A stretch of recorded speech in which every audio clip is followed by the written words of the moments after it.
everyone, my family, and all of you wonderful friends that I've got, for the words spoken and for what you've given me today. I've had a wonderful family, right from my mum and dad, my brother and sister, their family, my own family, my husband. So I've just had a just wonderful life. I had a wonderful youth, even although we were very, very poor as church mouse is an old saying. I can remember one morning that all I got for Christmas was a potato and a sixpence in my big pillow slip, because there was nothing else. But we always had plenty to eat, because we had, it must have come from my mother's parents. That I can't tell you, but we had every fruit tree you could imagine. We had a garden which my old Uncle Jack looked after, and all the vegetables. We had chooks, we had ducks, we lived on the water, we had a cow. And my old Uncle Jack, he used to make fishing nets and fished on the lagoon, and he caught fish. And my dad worked out in the country in the first years for a farmer. But I have them to thank, right from a little girl, that my mum was a wonderful person who had great Christian values. And she did, in her way, bring us up, and the time came when she wanted us to be all able to go to church together. And in Mulwala, there was the Catholic Church and the Church of England. Over in Yarrawonga in Victoria, there were a couple of others. And it was around in the 20s that the Henriksen brothers from Queensland, they came to Yarrawonga and had a mission. And both my mum and dad became first members with others in the Church of Christ.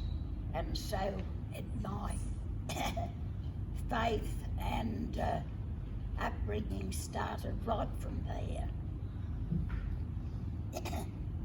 And you wonder, as I thought, my grandchildren know that usually at Christmas every year, or birthday parties, they've generally always got a lecture, or as I call it, I probably call it, oh, not another one of that again this year. But anyhow, I just happened to open it since I've been in the village, the top drawer one day, and I had no idea what I was going to say. I said, I'm not writing a speech, and I haven't. And I came across this book together, and in it was a card from Rob to his mum on a Mother's Day. And in behind that is a little bit of paper, and it's got angels and birds. I don't know when this was given to me, with greetings on it. And inside, that says in here, with love, Robert and Duncan. Now, I can't tell you what they gave me or when, because that's pretty old. And also in it was a photo of Rob taken at Cypress Gardens in his uniform when he went to Vietnam. He was called up like in for the 12 months, and that was part of that, and which I hope that the Mark or the family, and then there's this little, a night before Christmas, and who should give me this? Your love and joy, Duncan. Now, how long ago, and that was given to me, both Dad and I, as we call it, yes. And so that's what I've brought here today from that they're all with me and pass on to you. And so in the early years when they came in here,